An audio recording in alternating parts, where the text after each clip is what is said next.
morning. Good afternoon. Yeah, it's morning still, technically. Yeah, well, yeah. we have quite the audience in here keeps growing. We got Miss Lori, assistant, and then we got cameraman Mike roaming around, and then cousin Tanya giggling in the corner. Yeah, my hippie cousin Tanya, hanging out with us today. But man, I got to tell you, I missed it. I was gonna say it feels a little weird. I'm like, there's times that I'm like, oh gosh, we got a podcast, and then we don't podcast for a week. And I'm like, man, I missed you. I feel like I got to get back in the saddle again. I know you don't feel like that because you go on stage on the weekends and stuff. But for me, I feel like, wait a minute, how do we do this again?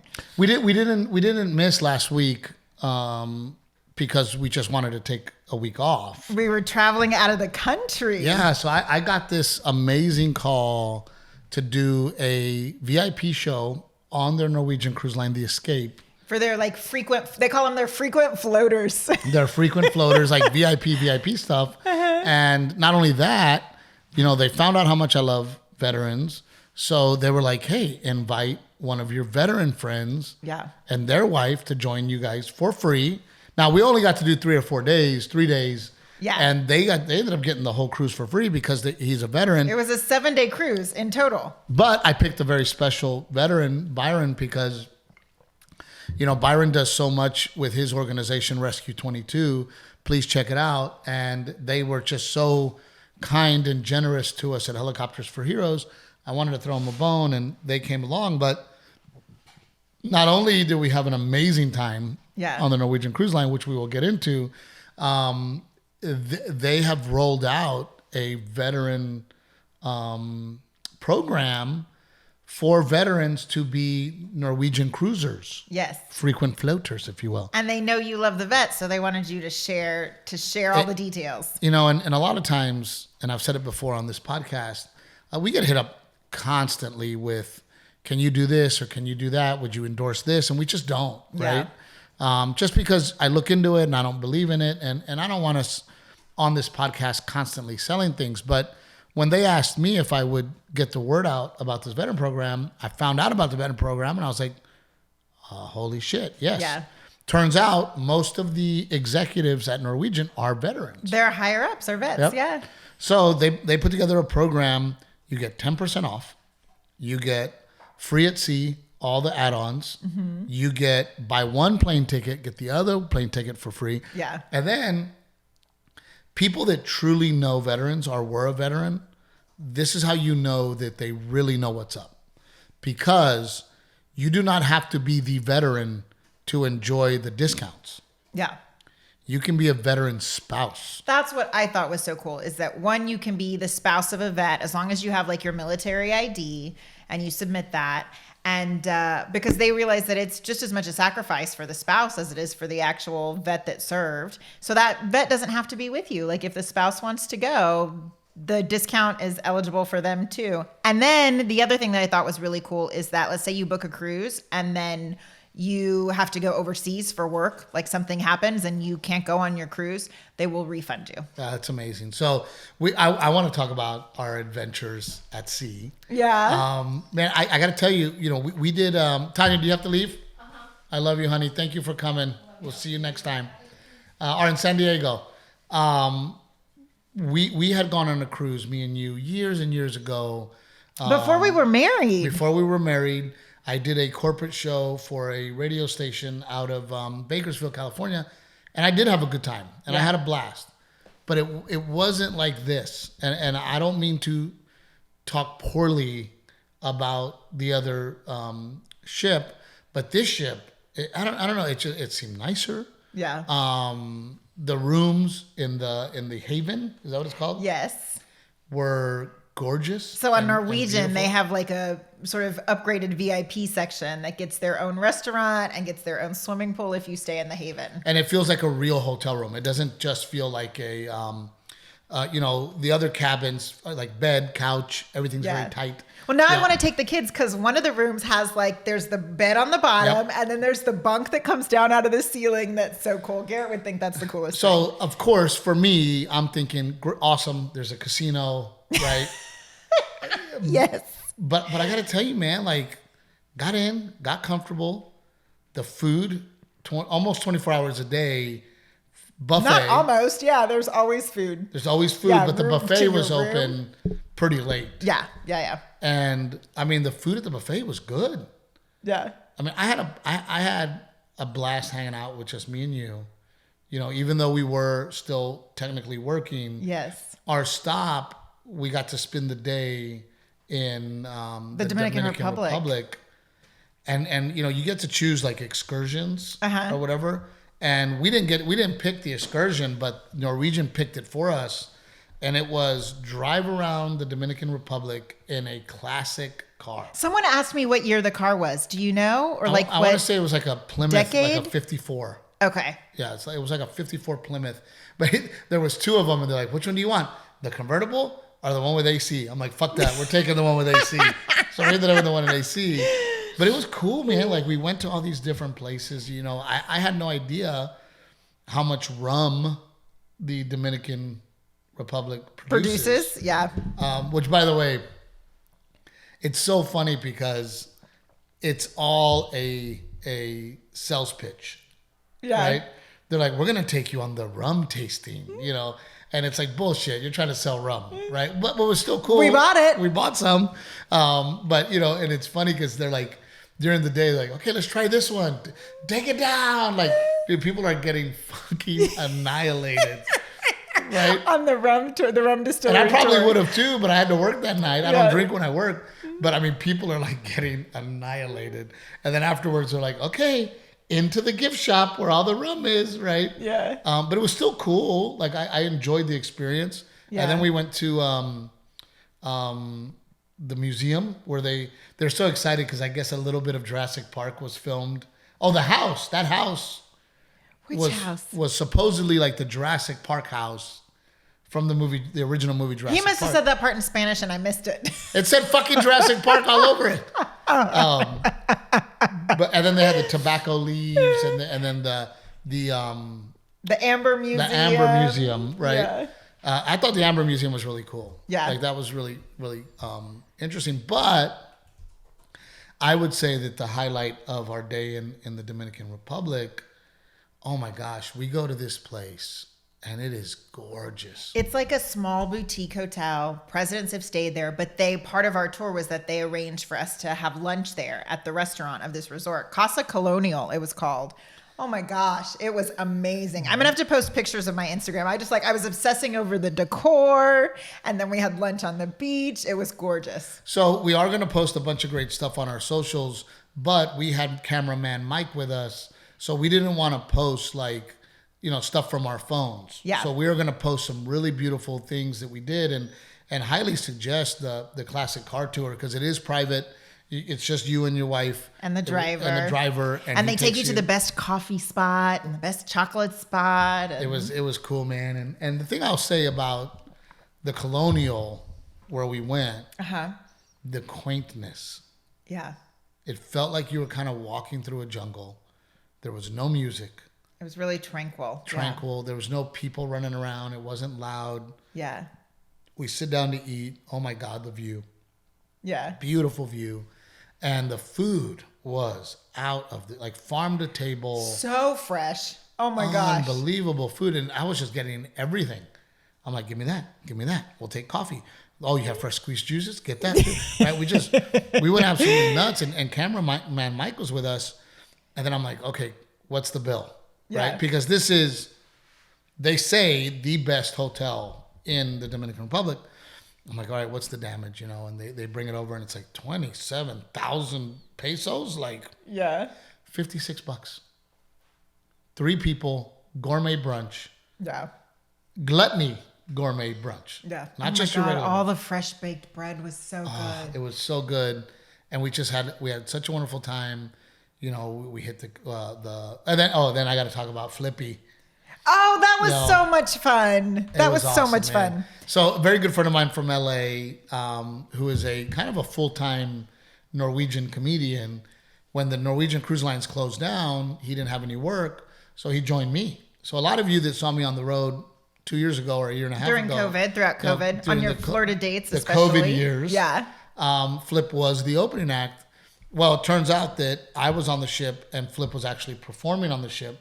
That was kind on of that cool. particular ship. Like Norwegian has plenty of ships. You know, Flip sometimes works out of Seattle or out of Long Beach, and it just so happened that it aligned. We were on the same ship at the same time. So Flip was like our VIP liaison. Yeah. You know, taking us around, hanging out. He told us what shows to see, what restaurants to make sure and get a reservation at. Like, it was fun, awesome. man. And then the you know, I got to see him perform, you know, which was kind of cool too, because like I would walk through the audience and they're like, "Oh my God, Steve Trevino's going to perform." Steve, you know, and then people are like, "Can we get a picture? Are you performing tonight?" I'm like, "No." And they're like, "Oh." I'm like, "Don't worry, Flip is really funny." Yeah. So it was kind of cool for me to kind of sit down. You don't ever sit and watch a comedy show. Never. Which I think says a lot about Flip, that you sat and watched his show. Well, I love him, not like and he's such a good comedian and such a good person. Yeah. You know, so we had Flip on the boat. Byron and his wife were with us with their 2-year-old. Yes. I was surprised. We have decided, me and you, that we're going to take our kids because it is such a convenient way to travel and vacation with kids. And see things. Yep. Yeah. Yeah, for sure. I think one, if you have, we talked about this, like teenagers, for your sister that has teenage girls, they can have a sense of independence and you feel safe about it because they're on a ship. They're not going anywhere. But then two, traveling with kiddos, if you want to see multiple places or hit multiple stops because you only have a week vacation, this allows you to not have to pack and unpack everything. You just put it away in the drawers and then you get on and off the ship and it's easy. And you get a full day at wherever you're going. But I also thought it was crazy, all the programs. Like they had a Harry Potter show. They have specific shows for kids. They have specific activities for kids. They have the ship we were on had like a whole ropes course on the top deck. Water and slides. Crazy and water the whole, slides. And, it was cool. The whole thing, right? Yeah. I mean, I had a blast and I really enjoyed. It's nice because you unplug for a bit too. Like, yes, you can get internet on the ship, but you do still kind of I think disconnect. You know, the internet's not great. Yeah. And I think they do that on purpose. To force you to chill out and unwind. Yeah. You know, I think they kind of force you so I was, you know, not even on social media at all. We were using WhatsApp to communicate because that was the best we could do, right? Yeah. But it's truly, I had a great time. Yeah. And I'm so appreciative of Norwegian. And my friends, Byron and his wife, to lay out the red carpet the way they did for them because they were veterans for free was just, you know, phenomenal. So big thank you to Norwegian Cruise because me and you definitely needed it. However, gosh, that was a hard week for me. Yeah. And I missed the kids so much. And then I came home on Thursday one day. We all went to Indianapolis together. And we haven't even talked about Indianapolis. Yeah, well, that's what I'm saying. You were going on, but that's what happened. We just had like this one long extended trip, which is why we couldn't podcast. So we took the kids. By the way, let's talk about Indianapolis a little bit. Yeah. I was. Oh, that's right. Indianapolis Children's Museum is amazing. Holy shit. Yeah, we did that. Garrett, 7 years old. Delilah, 2.5.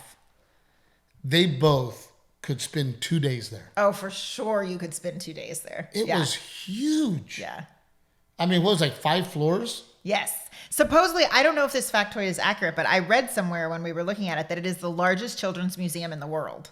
It is huge. Yeah. They have the whole sports complex outside. They let the kids like kick field goals. I mean, it's just so cool. impressive. There's like an area outside. There's areas dedicated to like each sport, which I think is so cool because if you're a little, you kind of get introduced to golf, to baseball, to football, to hockey. soccer, hockey. Yep. Yeah. It was cool, man. Indianapolis was great. I will say that it did bum me out. Indianapolis was the first place that I did not sell out, and that scares me because it's like, do we go back? Do we not go back? Yeah. You know, when there's so many other cities out there that I'm not going to that will sell out, that's when it gets tough because it's like, man, Indianapolis, we tried once. Yeah. You know, several years ago, we did okay, didn't do great. Came back several years later, hoping, hey, can we get something going here? Not sold out again. So it bums me out because I love Indianapolis. It's where I met Timmy. Spent a lot of time partying there. Yeah. So it just bummed me out that we didn't sell out. will we try Indianapolis again? Sure, probably at some point, but it definitely puts them on the back burner.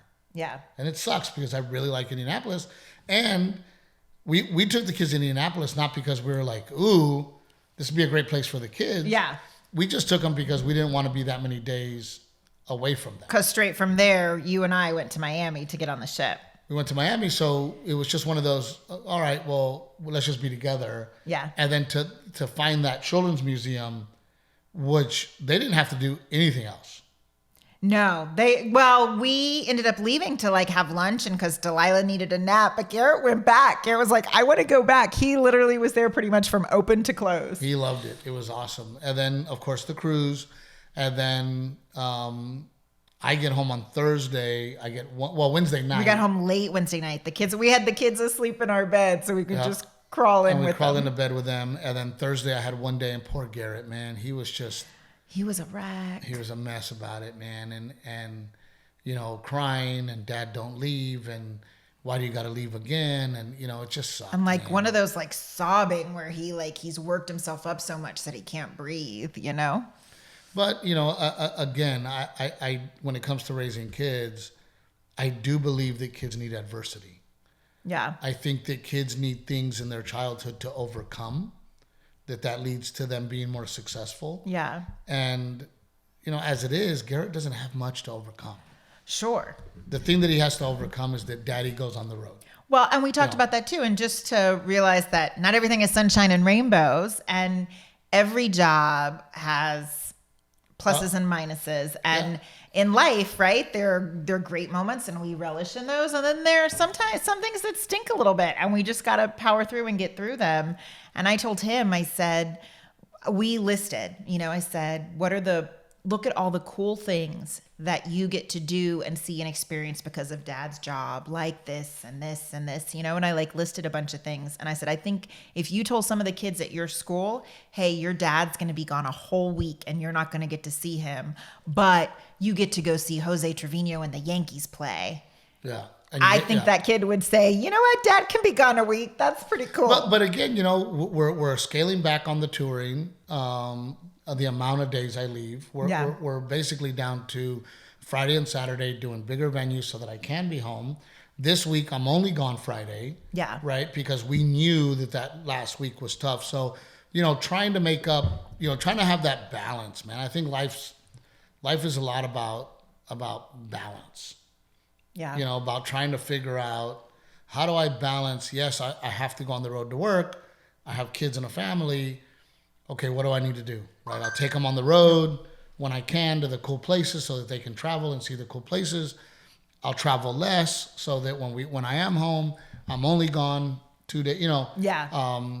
I will show that I will be involved as opposed to not involved. I don't always want to be the coach. There's times where I'm like I would just love to there was one practice that I stepped off and I was bullshitting with the dads, and man, I had a blast. I was like, oh, this is fun, man. We're joking around. Like, I'm not coaching, but because I know that I travel, I want my son to wake up and be a grown man someday and look back and say, man, my dad really tried. Made so much effort. My dad really tried. My dad coaches jiu-jitsu. My dad coached baseball. Yeah. My dad was with me all the time. So, I don't know. You do your best. And then the scary part is, we're going to have to start balancing how to handle Delilah's activities. Yeah. I was talking to a friend of ours, the Evans, and he was like, oh my gosh, man. He's like, I got this on Monday, and then they have to split up, and the mom has to go with the daughter, and and it's very hard, but I don't know. I also think that the world we live in now, we went from parents of our generation that didn't give a fuck to now we over give a fuck. Yeah. I mean, it's like yesterday you got sick. Yeah. Right? Uh-huh. And the kids were like, Dad, let's do this. Dad, let's do that. Dad, and I think to myself all the time, and I do know how hard it is for you when you're solo with the kids. Yeah. Bedtime, having to deal with the, doing all that stuff. But sometimes it's like, I realize that my kids don't know the game, figure it out. So what were they saying? Dad, do this, Dad, do that. Well, no, were they asking you to feed them and take them to the restroom? No. They want constant attention. Play with me, hang out with me, color with me, Play-Doh with me, wrestle with me on the thing. Let's build a fort. Let's do this. And then the laundry piles up. I got it all done, by the way. No, you didn't. Yes, I did. I woke up this morning to a shit ton of laundry. I got it all done because I was making up for the laundry you didn't do while I was gone this weekend. Anyway, the point I'm trying to make is that speaking of balance, there was something really valuable to the way we grew up where our parents were like, figure it out. I remember growing up and being like, hey, Dad, do this with me. And my dad's like, no, dude, go figure it out. Yeah. Go to your room, leave us alone, and figure it the fuck out. Yeah, sure. I knew how to I knew how to cook on a stove by the time I was 10. Yeah. Because it was figure it out. I think it might also be like a difference. I don't know if it's a difference in our kids between Garrett and Delilah or if it's like a first child and second child thing. But this weekend while you were gone, I was making muffins to take to the baseball tournament. And of course, Delilah is like helping me. So then I was like, Garrett's old enough to do this. Like Delilah actually wants to do it. I'm going to make Garrett do it with Delilah.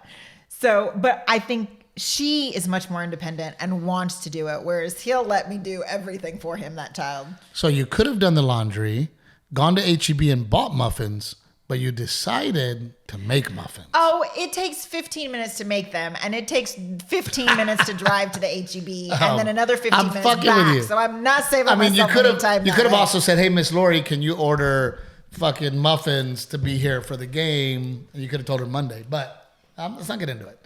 No, I honestly was thinking about this the other day where I was like, man, I think our generation babies the kids and overparents. Yeah. The helicopter parent. I think we overparent and overactivity and over this and probably and overstimulate. Even more so. I mean, the helicopter parent was a term before COVID, pre-COVID, but I think through COVID, we probably parented even more. We were all stuck in the same house together. But it's like, talking about, and I know we talked about it on this program before, but Garrett's in 5 or 6 summer camps. I didn't go to fucking camp. Are you kidding me? It was that's because we have to keep working through the summer, so they've got to do something. It was but our parents worked through the summer too, and it was figure it out. You were running around town like a little heathen completely. I was running around. I was running all over Gregory Portland being a little heathen. But again, but there was some sense of independence to that. There was some sense of having the ability to go, I'm probably not going to do that because I could get hurt. Yeah. Right? I don't want to hang out with those guys because they're probably going to go into the 7-Eleven or back then Maverick Market and steal something. Yeah. Right? So there was some... I think our kids need the figure it out game. The opportunity to parent themselves. Figure it out. Yeah. Hey man, go to your room and figure it out.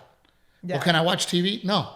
Well, so that's the thing is if you say go to your room and figure it out, they're like they constantly have a device. And that's what's scary as a parent is like you get annoyed with me when I have to send a code to unlock Garrett's tablet or his phone, but it's because we're so busy and we have so much going on. We need that reminder just as much as he did of like, hey kid, you've been on that thing an hour, and Rick's even talked about it too. Like with his boys who are older, what they have access to, like you and I need to get caught up to speed on setting the, the blocks, what needs to be blocked. No, I don't disagree, but I still think there needs to be there was times growing up where my parents like, go outside. And you'd be like, well, it's hot. I don't want to go outside. And they're like, I don't care. Go outside. Oh, yeah, for sure. Go outside and figure it the fuck out. For sure. Go play outside. And you did. You found a stick or a rock and you threw it at your friends and you had a freaking blast doing it, But can you imagine if you had a tablet or a phone or a device in your pocket, you as a child? I had something else in my pocket to play with. And it was a big deal. But look, again, it's like when you get mad at our kids when we're doing a 3-hour road trip and you're like, oh, they want to be on the tablet. I'm like, yeah, they do. Who wouldn't want to be on the tablet? Well, that's different when you're trapped inside a car. But that's what I mean. When I travel, has it on the plane. When I travel, I want to listen to music. I want to play a game. Yeah. Something that keeps my, fuck, we used to go to the hospital and have to sit there all day because my grandparents were in the hospital. And then it was like crossword puzzles or, you know what I mean? Yeah. But you still were looking for something to occupy your time. And these kids deserve to occupy their time. So then after the Thursday, I was off to Boston.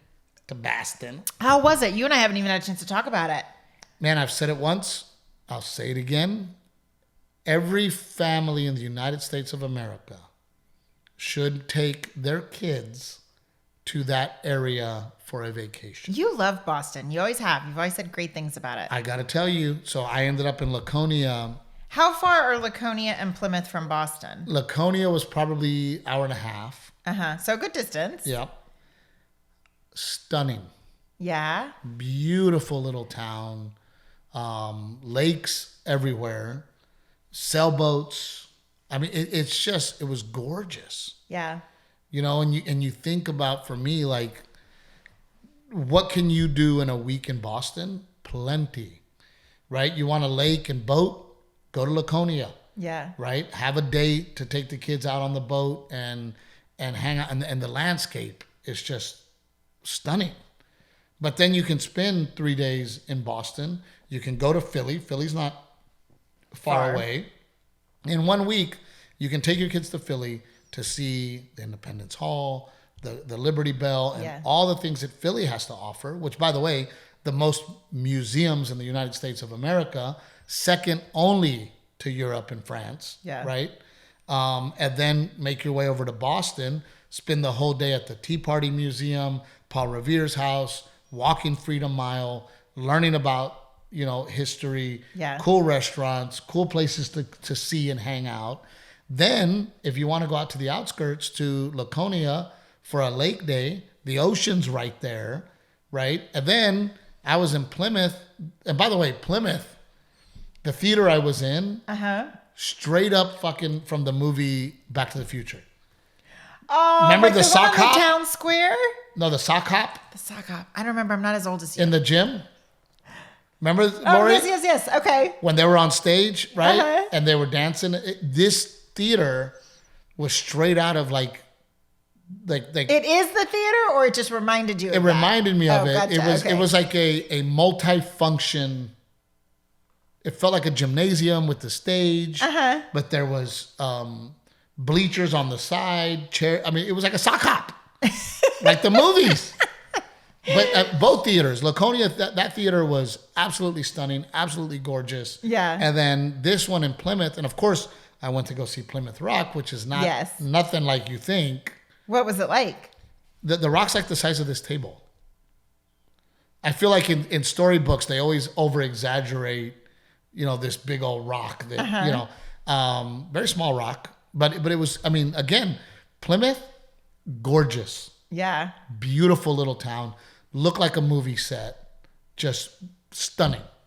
I mean, sailboats. I mean, just gorgeous. You feel the history when you're there? Man, oh my God. And there's images, in my head of what, when you're watching history or you're reading the books or you're learning about American history that you see out there, and then it all comes together of like, oh, right? Or when you watch a Revolutionary War. Right. Stuff about the 13 colonies. Right. Yeah. The 13 colonies and these little streets that look like it used to be Europe and, just very, very cool. And I really, really, I'm not kidding you, man.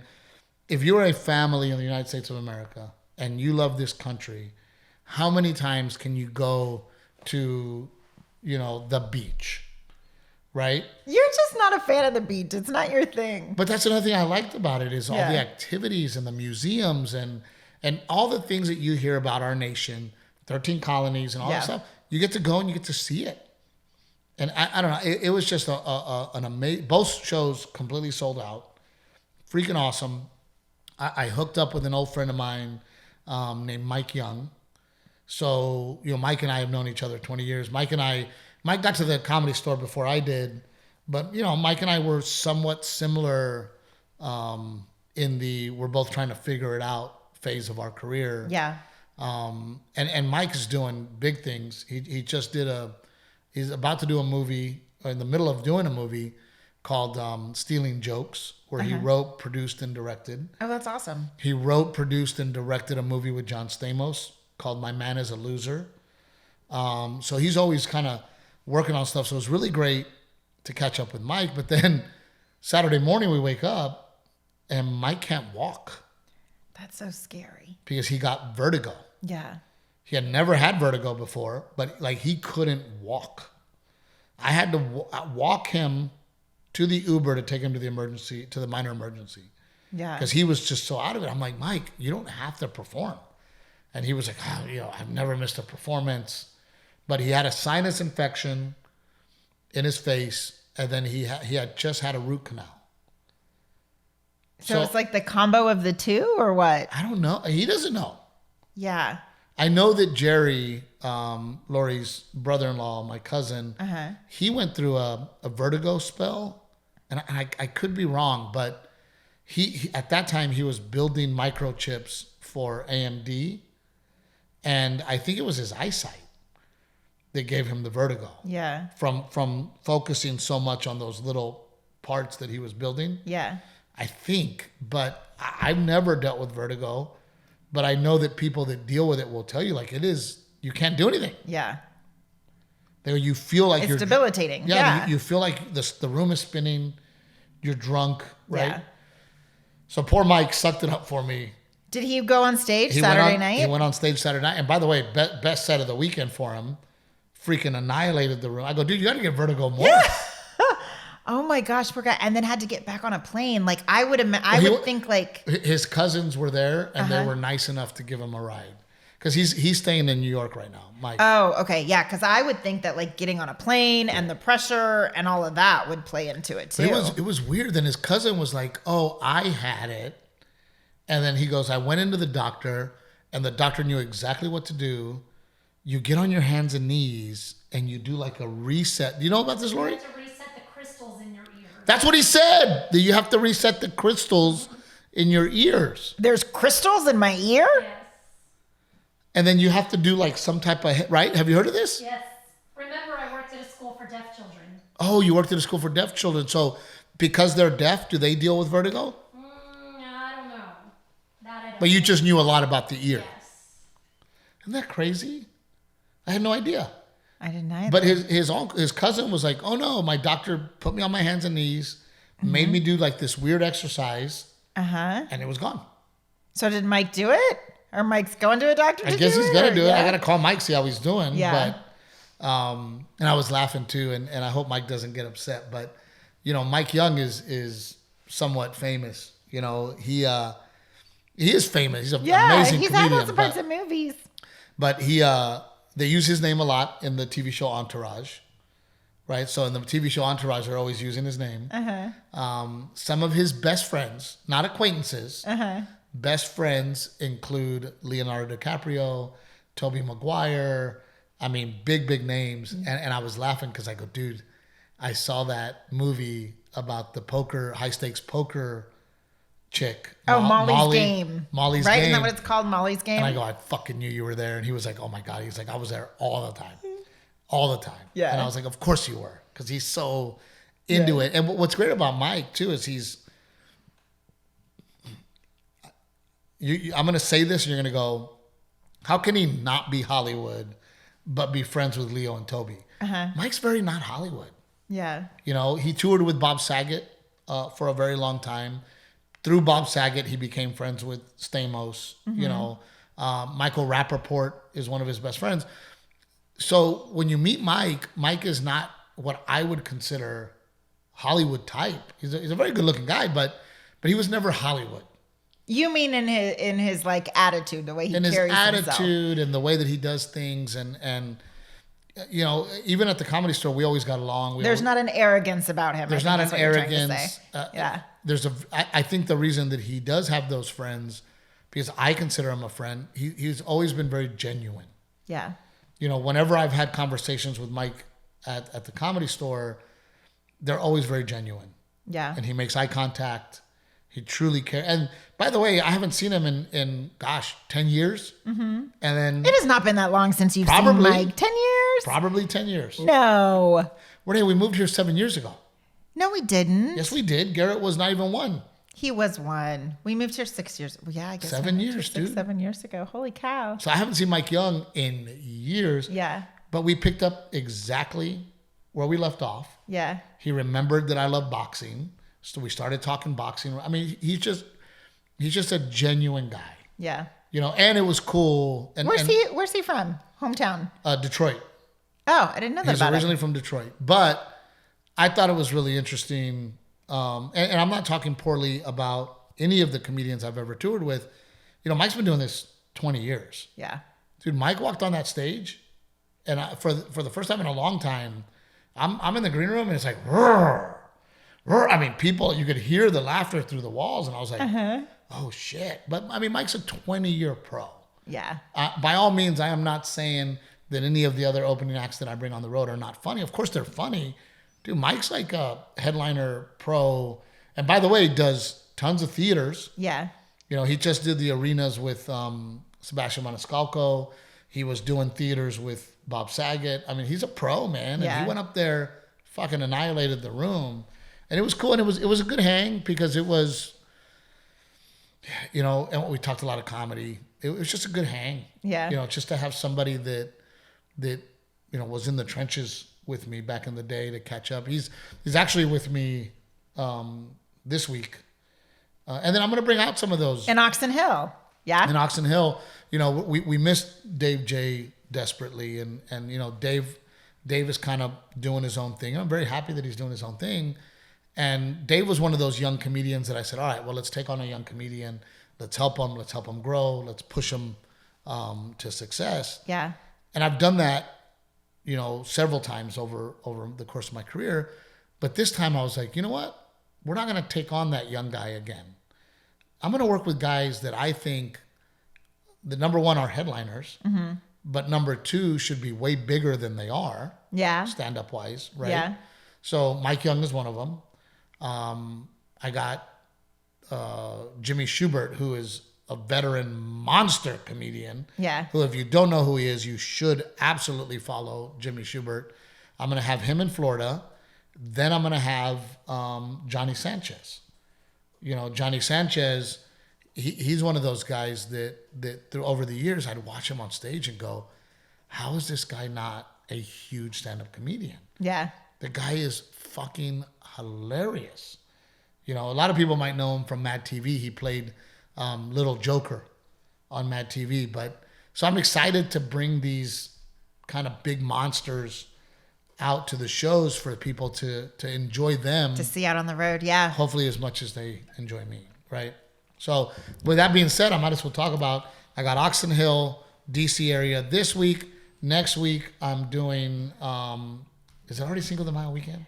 No, it is. Yeah. Orlando and Jacksonville, Tampa. You're doing a Florida run. Yep. And then? You do Milwaukee, the Pabst Theater. Oh, in Green Bay. I'm and super Green excited Bay. about that. Have you ever done Milwaukee and Green Bay before? I've right? done Milwaukee. I've never done Green Bay. Yeah. Right? I'm excited about Green Bay as a sports fan. I want to see Lambeau Field. I want to see what this town is about. It's the only NFL team that is owned by the town. Oh, really? I didn't know that. Fact check me, Rick. Is that true? It is, yeah. It's a co-op. It's a co-op. Whoa. Yep. That's cool. Isn't that cool? Yeah. And it's just always been like that, right? So, I want to meet these idiots that go to these games shirtless. They have super fans? Oh, my God. Renae, in Wisconsin, they wear a cheese hat. I've seen the cheese hat. And no shirt. Well, why do you need a shirt if you've got a cheese hat? Because it's sub-zero freaking temperatures. And I want to meet I want to meet the wives of these men. I want to know if the wives at home are going, yeah, babe, you go out there. You don't, fuck your shirt. Go be my guy. I can't wait to see you on TV. Or is that the wife like, you're a fucking idiot. Yeah. What are you, stupid? I'm going to go with the latter. Probably the latter. Well, I'll say my wife would be like, you're a fucking idiot. You are not leaving this house without a shirt. Yeah. go into a game. Well, I guess because once you put the cheese out on, your shirt doesn't fit over it. That was so dumb. I like the dumb, cheesy jokes. Get it? Dumb, cheesy Oh, jokes? yeah. You didn't even do that on purpose. I didn't. You didn't do it on purpose, but I caught it. It was a dumb, cheesy joke about a cheese head. That is hilarious. Oh no! But then after that, you're doing Nashville. Well, hold on. What? I fly home Sunday, Uh-huh. and the boys won the tournament championship. Yes, you went straight. We had nasty weather this weekend Nasty in Texas. weather. The first game of Sunday morning. Well, the weather I think is really you lucked out Sunday with weather and stars and being able to make it to baseball. But the weather was so icky they delayed start the tournament that day. So I had not dealt with this team. I'm not going to name any names, but I had not dealt with. But this tell team. everybody the juice because you know you want to. I'm gonna spill the tea. I had not dealt with this team. This team is an area team that has won several rings over these past few tournaments. Not only that, they're always the team that everybody wants to beat, and they have knocked us out of tournaments. They come and they play. Before. They come and they play. That's what I want to talk about. It is 7U baseball. There is still a coach pitch. Yes, the coach pitches. So I start kind of learning from the other coaches the way that these guys play ball. And the way that they play ball is that they constantly push their kids to force other kids to make mistakes. Not only do they do that, they have a crazy understanding of all of the rules. Oh yeah, like chess. They're playing a game of chess So on they that are baseball field. constantly trying to get every little thing that they can get. Every call. Every single Yeah. call. As a matter of fact, they have their catcher every time looking at the ump going, he threw the bat, he threw the bat, he threw the bat. Like they train the catcher to tell the umpire, he threw the bat, he threw the bat. Because then it's an automatic out. It's an automatic out, right? So that's one of the little things that they do. Another thing that they do, which this is the one that pissed me off the most. Tell us, Steve Trevino, tell us. That is the most shitty thing you can do. So, as the play is going, as long as there's still action, the umpires continue to let the play go. Which means a kid could just keep running the bases. A kid can keep running the bases. So, what this guy does, and he had done this to us previously, and he just did it that weekend, what he does as the coach pitch is when the player's bringing in the ball and the kids are doing their little game on the bases, the coach will throw his glove up and look at the kid that has the ball as if to say, hey, throw me the ball so that we can kill the play. Yes. Well, our kid will throw it and then he'll put his hands down and he'll let the ball go past him so he can run his kids in. It is a shady thing, right? That one's bad. It's shitty. It is not against the rules, but what a shitty well, fucking thing. because technically, right? how do you call it, right? Like, as the ump, how do you call that? You call it shitty. You can't say anything. There's no rule. Yeah. But you can just go, dude, right? So they do that. So you basically have to teach your kid not to throw the ball to Yes. the coach. Yes. Even if he throws up his hand. Garrett will go like this to signal, hey, ball's out of Yep. play. And yeah, Garrett will go to the middle and then the ump has to call it. Yeah. Right? But we have told our kids, do not throw it to that man because he will move out of the way so that his, right? Yeah. Shitty fucking thing to do, right? Not only that, they show up, they're playing loud music every time the kids go up to bat, Oh, right? well, that doesn't bother Again, me. That's like a little pump up thing. Each kid has their song. I mean, one of the kids' songs is like from Paw Patrol, the theme song from Paw Patrol. But when I learned that he did that to us, I wasn't there, but I knew he did it to us. Then come to find out that the Saturday before I got there, same tournament, he had done it to another team. And then that coach got very upset. And then that coach ends up getting ejected Yeah. because he was pissed. He was like, dude, not fucking cool. That to me, I don't know about anybody in this room, but that to me is unethical. Yeah. To trick a 7-year-old Yeah. to do Yeah, that yeah. so that you can make points is unethical, right? You want to teach the kid to call out when they throw a bat, fine, get the out, right? Yeah. But when you do that shit, it's such an ethical thing, in my opinion. Yeah. Is it against the rules? No. But are you a bad person? Yes. That is a shitty thing to do. So I already knew we were playing these guys. Yeah. Right? I knew that they were, the way that they handle their business, right? So first inning, I go out there and I go, let's go, boys. Be careful. They like to play that trash baseball, right? And then that set the tone. The dude because I was over here by the first base coach, he was like, what? Trash baseball? Then stop it, bro. Then stop it. You got to stop it. And I'm like, we will. I'm not worried about it. We will, right? So they're pissed, dude. So then they're pissed off. Then he's walking off. Now the umpires are like, we need all coaches in the dugout because it is getting heated. Yeah. Right? Because all I said was, hey, they play trash baseball because they are always the bullies. I wanted to bully them. Yeah. And I wanted them to feel like, hey, you like it when you get a coach riled up and kicked out. Well, I'm going to get you riled up before you pull any shit on us, right? Yeah. So then it's me, it's Caffey, it's their first base coach, right? We get the third out at first base, and the ump calls him out. I watched him get him out. And then all of a sudden, because you have the right to contest the call, they contest the call when all of us clearly saw the kid. I missed it. Oh I my was God. with Delilah in the restroom and there was a long line and she had to pee so bad. I just had her in the sink because I was like, I'm running out of changes of clothes. I was so missed mad. it. And then I love it because I told him, in Spanish, I said, God knows.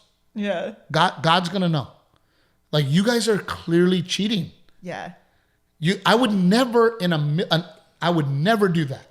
Yeah. Ever. No, I literally walked now, out. don't get me wrong. I would contest something that I really didn't see. But if I clearly see that my kid got out, he's Yeah. out. Yeah. I cannot live with myself, right? So Caffey gets in his face and he's like, oh, you want to be a cheater? You're a cheater. You're a cheater. And the dude was like, you want to get in my face, bro? You calling me a cheater? And I'm like, yes, we're all calling you a cheater. And I said, and God will know. So then the next inning, the first base coach is like, he's talking shit like across the thing. I'm like telling the ref, like, hey, I'm not cussing over here. They are. Yeah. Right? So every time they come, hey, boys, we play with class. We play with class, which is not classy at all. We play with class. We play with class. It's called antagonizing. Antagonizing. Steve. Antagonizing. But, dude, they were off their game, and we ended up winning the championship. We go to shake hands. And that's, here's what made me the most sad. One of the things that we insist on with our kids is to win with pride and to lose with pride. Yeah. We teach them not to be sore winners, but also not to be sore losers. Yeah. Right? And we've lost a lot this season. Yeah. This season has been a rough season for the boys.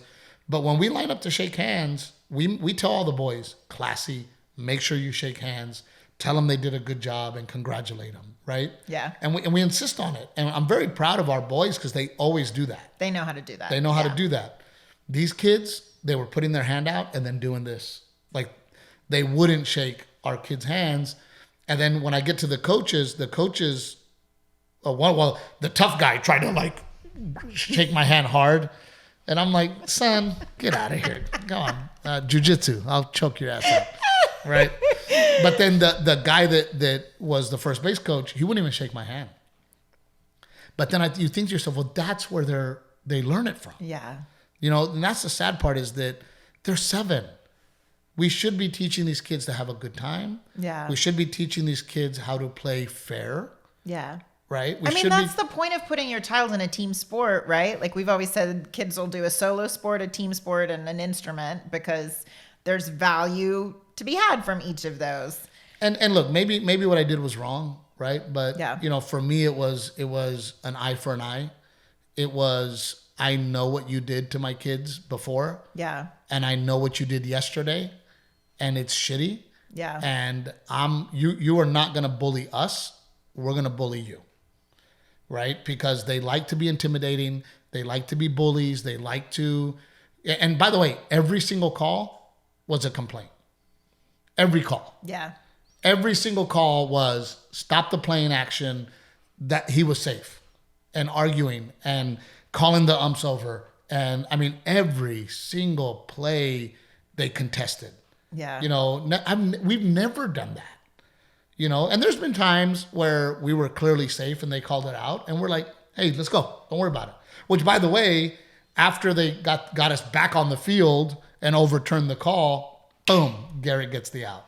And we're like, well, God knows. Let's go, right? But I just, it bummed me out because, number one, it shouldn't be that way. And to be honest with you, had he not done the throw the ball to me trick, I probably would have been like, you know what? Leave him alone. Yeah. Right? They're trying to get every advantage they can. They're contesting every play. They're trying to get the outs at the plate. Yeah. Do it. If they're technically following the rules, they're following the rules. Following the rules. Yeah. But to trick a 7-year-old to throw you the ball and then move out of the way is such, to me, that's what made me mad. And that's what made me come out and call him trash baseball. Yeah. Because that is trash, in my opinion. That is not classy. Yeah. What are your thoughts there, Rick? I'd love to hear your thoughts. I mean, it's an age thing for sure. Like, you're right about it's trashy to do it to a 7-year-old, but it's all through. I mean, if you're watching baseball right now, with all the new rules, they're exploiting these rules to no end. There's new rules in baseball right now? It's not even the same game. Yeah, it's not the same game. There's all kinds of different rules. But yeah, I mean, they're 7 years old. And I couldn't do that to a kid. Like, I couldn't find it. Yeah, that feels ugly. I couldn't find it in myself to go, I'm going to score 2 runs because I'm going to trick this kid. Yeah. I couldn't do it. Yeah. It was shitty. So the good news is we won.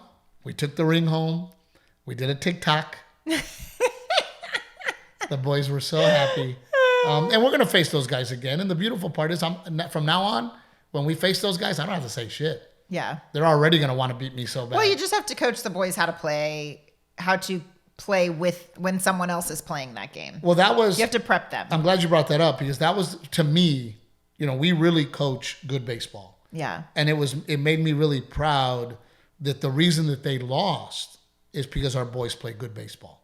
Yeah. Because our boys were able to catch them slipping, right? When they were doing this, try to be tricky and then making you throw the ball, and odds are at 7, they would miss it. Right. But our boys, we would throw it, they would catch it, the kid would run, we'd throw it again, and boom, get them out at home like a real team. Yeah. Right? Because most 7-year-olds teams that they're taking advantage of, maybe they make that first throw and maybe they make that first catch to turn around and make that other catch. They miss it. That's what they exploit, right? They exploit that you're going to throw it, you're probably not going to catch it, and then we're going to score.